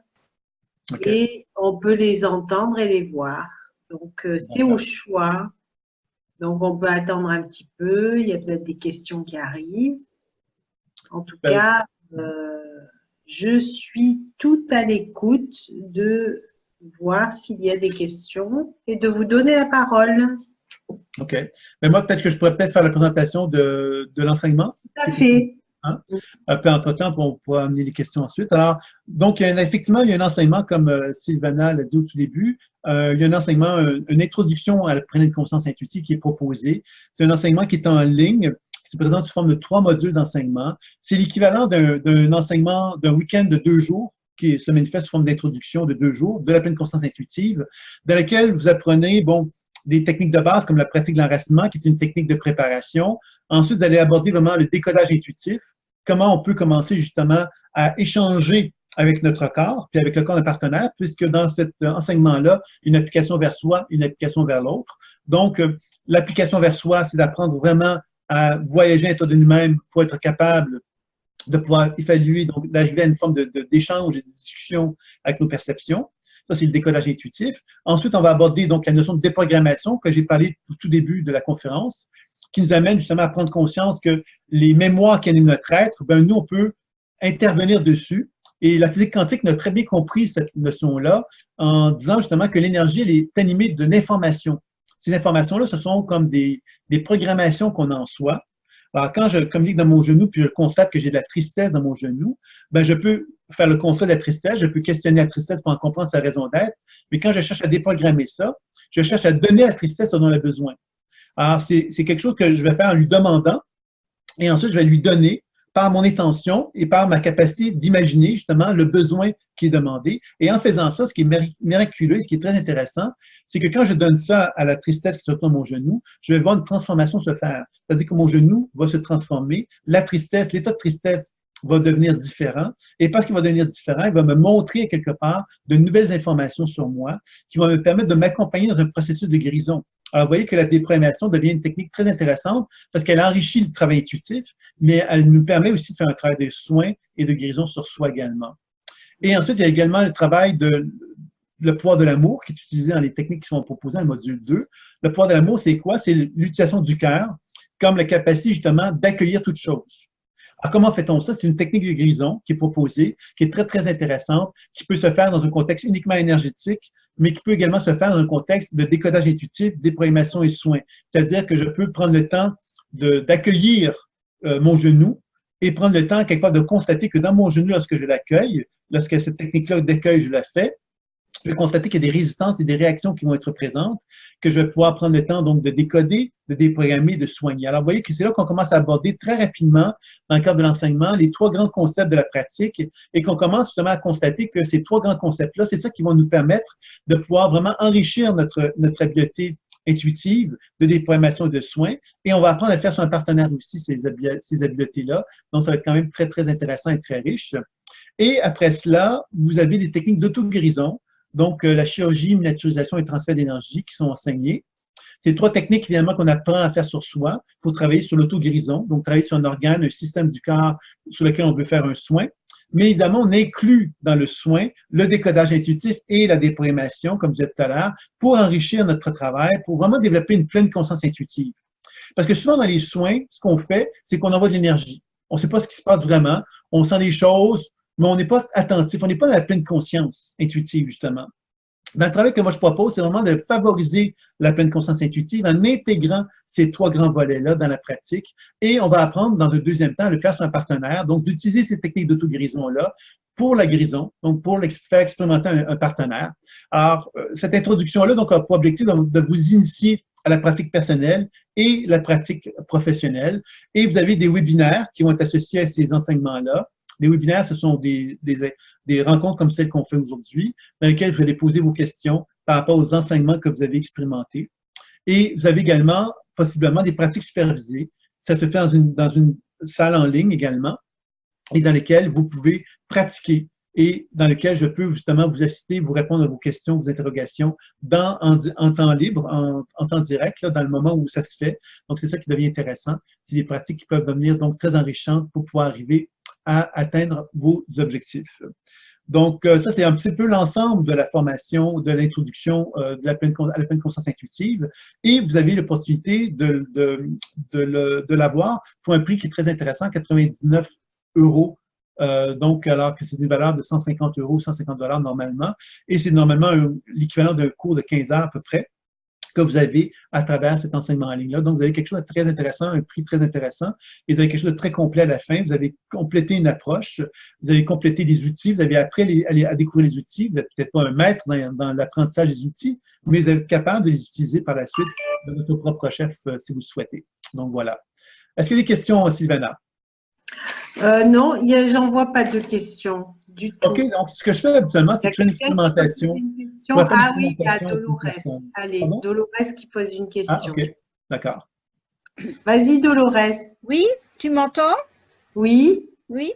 Voilà, je voulais demander justement à Sylvain si c'est cette position, elle nous concerne tous ou bien on doit rechercher chacun la sienne dans ces différentes positions que tu nous as données, ou est-ce qu'on a un petit peu de tout? C'est sûr qu'on a un petit peu de tout, ça c'est clair, net et précis. Oui. Sauf que, par exemple, dans l'hiérarchie des chakras, on a un chakra dominant. Le chakra dominant, correspond habituellement à la typologie avec laquelle on se sent le plus associé dans cette grande famille. Par exemple, moi, je pourrais me sentir très, très proche du serviteur, par exemple. Alors, Oui. si je me sens très proche du serviteur, c'est peut-être parce que, justement, mon niveau de développement est vraiment associé au serviteur. C'est-à-dire que mon chakra dominant, c'est le chakra du cœur. Par contre, je suis animé par le bâtisseur, le communicateur, le guerrier, le créateur, le philosophe et le spirituel. Maintenant, il s'agit pour moi de pouvoir commencer à bâtir quelque part, à partir du chakra dominant, finalement, qui est de chercher à développer les autres chakras, les autres composantes qui sont associées à mes autres chakras. D'accord. Il faut savoir qu'il y a une hiérarchie autour des chakras. Vous savez que le bâtisseur, c'est vraiment le chakra qui touche l'aspect matériel. Donc, quelqu'un qui, par exemple, a beaucoup de difficultés en la matière, dans le monde terrestre, bien évidemment, on peut comprendre tout de suite que le bâtisseur est une énergie qui est faible, donc qui est peut-être très faible même. Donc, c'est certain que l'on va chercher, donc, par des techniques de soins, par diverses actions, on va chercher donc à amplifier la conscience de cette région-là pour augmenter et transformer donc la situation et la relation que nous-mêmes avons avec ce chakra-là à ce moment-là. Est-ce que dans votre formation, on fait cette recherche ou pas? Dans le bouquin d'introduction, dans l'introduction en ligne plutôt, on va aborder beaucoup de sujets, mais qui sont vraiment les bases de l'enseignement, je dirais. OK? Quand on aborde les 7 grandes familles, ça va se faire dans des modules d'enseignement, soit en professionnel ou en personnel, dépendant. Vous avez en personnel 2 modules d'enseignement qui s'ajoutent à ce que vous allez suivre en introduction, qui vont finalement vraiment aborder le sujet des chakras d'une façon très approfondie. Et là, on va aborder vraiment ce sujet-là. Et en formation professionnelle, vous avez une spécialisation, la spécialisation numéro 1, qui touche ce sujet-là d'une façon importante. Parce que c'est vraiment le sujet, c'est sur les chakras. Donc, c'est plus à ce moment-là que ça se fait, oui. Merci beaucoup. Merci, Sylvain. Alors, je vais juste donner la parole à Valérie, qui est la responsable de la boutique. Comme ça, tu la connaîtras, Sylvain. Okay. Je ne sais pas si tu vois et tu peux entendre Valérie. Coucou Valérie, bonsoir. Coucou Sylvana, bonsoir. Quel plaisir de te voir et de t'entendre. Moi aussi, c'est un grand plaisir. Désolée d'être arrivée en retard. Non, voilà. Donc, oui, donc c'est dans la boutique et voilà. Bonsoir Sylvain. Bonsoir Valérie. Je voulais juste dire à tout le monde que ce que propose Sylvain a été mis en boutique pour 99 € lors de cette conférence. Donc, s'il y en a certains qui veulent en profiter, n'hésitez pas. Voilà, et je voulais juste me présenter auprès de Sylvain. Il y a des tableaux aussi, là il y a une artiste peintre qui est Il y a plein d'autres choses, bien sûr, en boutique. Enfin bon, je voulais quand même spécialiser. Voilà. En tout cas, la formation. Du doigt, ce que Sylvain propose. Voilà, je trouve que c'est très intéressant à ce prix-là, quoi. C'est passionnant même. Voilà. Puis peut-être que ce que je me disais aussi, c'est que si des gens voudraient que je fasse une expérimentation avec une personne de la salle, c'est comme vous voulez. Je pourrais terminer avec ça. Ah oui, s'il y a quelqu'un qui veut expérimenter, pourquoi pas? Il te faut une personne? Oui, ben c'est ça, oui, idéalement, oui. Alors, qui veut faire l'expérience? Ne vous bousculez pas, hein. Faites lever le doigt. Alors Isabelle, allez. Donc Isabelle qui veut bien faire l'expérience. D'accord, d'accord. Voilà. Ok. Coucou Isabelle, tu peux parler pour voir si on t'entend. Voilà, bonsoir. Voilà. Bonsoir Isabelle. OK, donc ce qu'on va faire comme expérimentation, c'est quelque chose de très simple, hein, c'est juste comme pour montrer un petit peu comment ça fonctionne. Je vais utiliser trois concepts, décodage, déprogrammation et soins, mais de façon très sommaire, juste pour montrer un peu comment ça se passe et puis un petit peu peut-être finalement donc te conseiller peut-être d'en passer des thèmes. Est-ce que tu as un thème particulier ou je me laisse guider simplement par ce que je vais capter? Non, non, laissez-vous guider. OK.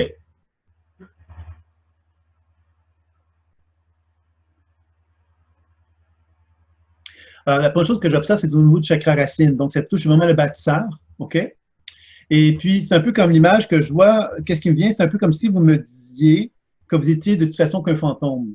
Alors, un fantôme, qu'est-ce que c'est? Mais c'est quelqu'un, quelque part, qui on ne voit pas, qu'on ne touche pas, à la limite, qu'on ne se rend même pas compte qu'il est là, quelque part. Vous voyez quelque chose comme une absence.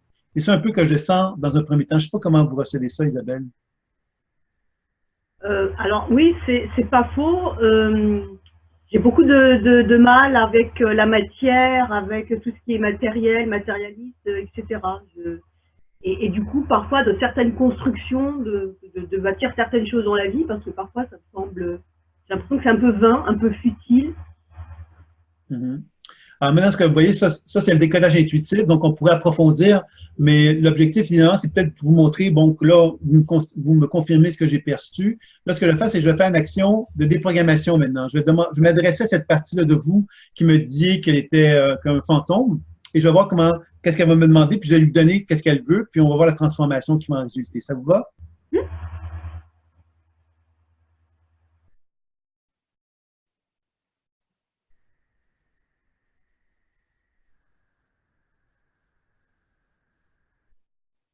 Alors, vous voyez, ce qui ressort clairement, en tous les cas, au départ, c'est l'originalité. L'originalité, c'est quelque chose, finalement, qui... tu sais, par exemple, l'originalité, quand elle est trop grande et trop importante, on va se faire rejeter par elle. On va se faire rejeter. On va pas être accueilli dans l'originalité. Alors, j'ai l'impression qu'en dedans de vous, il y a quelque chose de très original. Et cette originalité-là, finalement, comme vous avez appris à ne pas être reconnu dans cette originalité-là, ben vous avez appris à quelque part à vous mettre en retrait de la société, par exemple. Un peu comme quelqu'un qui n'est pas, dans son espace à elle, parce qu'il se dit, de toute façon, on ne va pas me reconnaître, on ne va pas me donner la lumière que j'aurais besoin pour me faire valoir. Je ne sais pas si vous me suivez par rapport à ça. Oui, tout à fait. Alors là, on va essayer d'approfondir un petit peu parce que je n'ai pas vraiment fait la déprogrammation. Ça s'est manifesté à moi, ce que je viens de vous dire. Donc là, je vais un petit peu approfondir.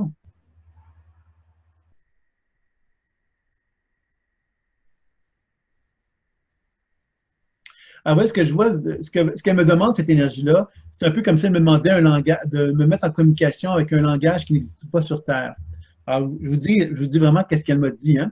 Alors, évidemment, ça peut paraître absurde ce que je viens de vous dire, mais ça met en évidence quand même cette originalité que vous recherchez et cette volonté que vous avez de vous dire, de toute façon, on ne me comprendra pas. Hein, en allant chercher un langage qui n'existe pas sur Terre, ce n'est pas la meilleure façon pour se faire entendre, pour se faire voir, pour se faire regarder sur Terre. Vous voyez? Donc, il y a ce sens-là que je sens qu'il y a une question là-dedans d'humilité que je voudrais vous parler. L'humilité, c'est que quand on était blessé, je peux très bien comprendre que quand on était blessé, on n'a pas envie de faire des risques, de se remettre dans une position à risque et de faire quelque chose qui pourrait nous amener à se sentir justement ridiculisé ou je ne sais quoi. Donc, c'est ça un peu que je sens de vous, c'est que vous avez à apprendre justement maintenant à reconnaître que dans votre bassin et dans vos jambes, ce que je dirais, moi, c'est qu'il y a beaucoup de tristesse qui est là. Cette tristesse-là, vous avez appris à ne pas la connecter en vous donnant cette espèce d'originalité que je viens de nommer, de dire, ben, moi, je vais aller parler une autre langue. Vous voyez, comme on nourrit quelque part quelque chose qui est très loin dans le ciel pour ne pas être connecté avec cette tristesse-là, qui finalement, si on communiquait avec cette tristesse, on pourrait commencer à se rendre compte que la tristesse, elle est là pour quelque chose. Elle est peut-être là pour nous guider justement vers le changement qui va nous amener à se sentir plus en paix et en harmonie avec soi. Qu'est-ce que vous en pensez? Bah oui, c'est tout à fait juste. Oui, c'est tout à fait juste. Puis là, on va essayer donc de faire un petit peu de soin maintenant, d'amener la notion de soin.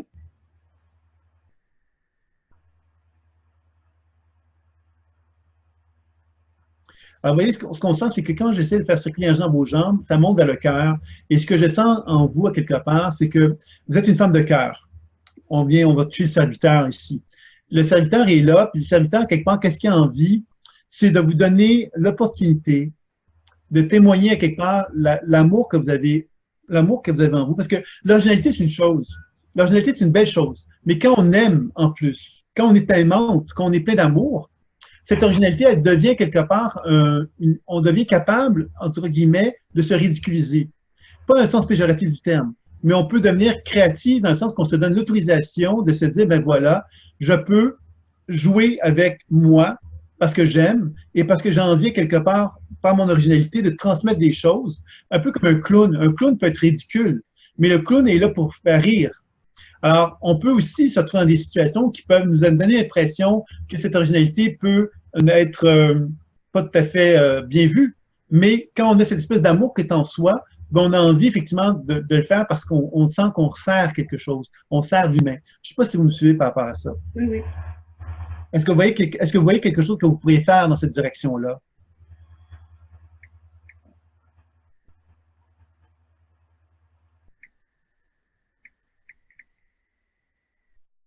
C'est comme ce que vous disiez tout à l'heure. En fait, parfois, je soumets des idées, je propose des idées, des choses, des projets, et j'ai l'impression qu'on m'entend pas, ou qu'on n'est pas, que je suis pas, les gens avec qui je parle ne sont pas sur la même longueur d'onde que moi, ils sont pas dans les mêmes préoccupations que moi, et pour eux, ça leur semble pas une priorité ou quelque chose d'essentiel.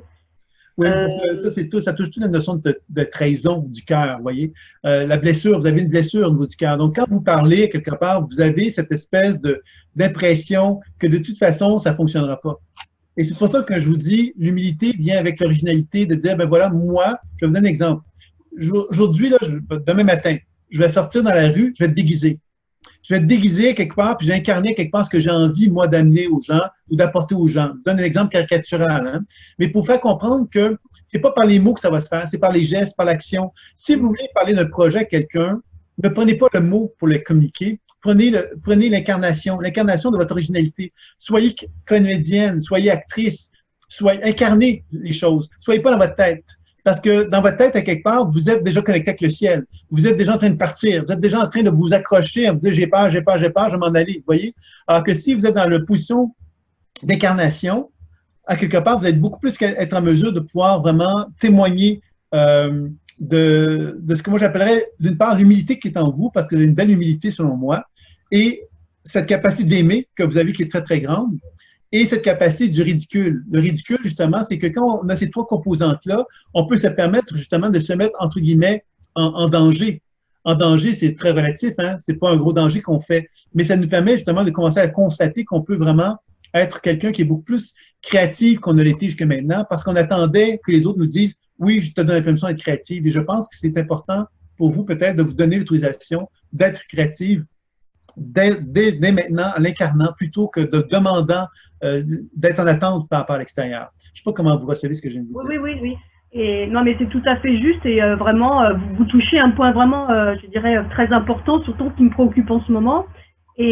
Mais à ça, je dirais que parfois, on n'ose pas être incarné, son projet, le mettre en œuvre, parce que parfois, il y a la peur de l'échec qui est là. Ça, je comprends très bien, mais la peur de l'échec, à quelque part, s'apprivoise. Hein, la peur de l'échec, c'est de se dire, ben voilà, on va y aller étape par étape, on va expérimenter, on va se supporter, on va se soutenir dans la démarche et on risque évidemment de constater que si la peur d'échec prend forme, on va dire qu'est-ce que je peux faire pour éviter la rendre moins importante, etc. Vous voyez, je pense que c'est important pour vous accompagner dans cette démarche-là. Ça va? Oui. Mais en tout cas, vous avez vraiment vu bien juste. Hein? Bravo. Ben, c'est ça pour vous dire justement que ça s'est fait, de quelle façon ça s'est fait par la pleine conscience intuitive, par cette capacité de voyager, de capter les perceptions imaginaires, visuelles, auditives ou sensitives, de questionner chacune d'elles, de voir qu'effectivement il y a une information qui se manifeste, ensuite de déprogrammer et de soigner. C'est ça l'introduction en ligne. Alors, les trois composantes. Donc, vous avez la pratique du décollage intuitif, de la déformation et des soins que vous allez explorer. Donc, vous allez apprendre, donc commencer à découvrir que ce langage-là est beaucoup plus accessible que vous le pensez parce qu'après un week-end d'enseignement, les gens sont capables de faire ces choses. Après une introduction en ligne, les gens sont en mesure de commencer à pratiquer également. C'est quelque chose que j'ai observé depuis, ça fait 3 ans maintenant que l'enseignement en ligne existe et on a de très bons résultats. Donc, si ça vous dit d'expérimenter, de découvrir la méthode, ben, c'est l'occasion pour vous maintenant. Voilà. Je vous remercie pour votre participation et je vous remercie à chacun d'entre vous. J'espère que vous avez apprécié donc, la conférence. Sylvana, est-ce quelque chose que tu voudrais communiquer avant de terminer? Ben, je voudrais communiquer ton site. Oui. Et puis, donc, tu peux dire l'adresse du site pour que si jamais ils veulent venir voir un peu tes programmes. Oui, c'est thérapie au pluriel, intuitive.com. Thérapie au pluriel, intuitive.com. Voilà, exactement. Si vous tapez Sylvain Bélanger, vous tombez sur son site direct aussi sur Google. Hein. Exactement. Vous pouvez trouver, bon, il y a l'écouteimaginaire.com qui va bientôt, qui est encore actuellement en ligne, mais qui va bientôt justement se combiner avec thérapie intuitive. Vous avez également sur YouTube énormément de conférences et de vidéos si vous êtes intéressé, qui sont beaucoup de conférences, de webinaires qui ont eu lieu. Donc, ça peut être intéressant aussi pour vous si ça vous dit d'aller jeter un coup d'œil. Voilà. Ben, merci beaucoup, Sylvain. Puis je voudrais remercier Valérie, Isabelle, Dolores, Marie, Noël, tout le monde, tous les amis, le cœur de Terre d'amour. Et puis, je vous donne rendez-vous à mercredi prochain, pas jeudi, la semaine prochaine. On change un peu de temps en temps pour satisfaire tout le monde parce que parfois, le jeudi, on a d'autres choses. Donc, la semaine prochaine, ça sera mercredi. C'est très bien. Je vous embrasse. Au revoir, Sylvain. D'accord. À très bientôt. Merci. À bientôt. Au revoir.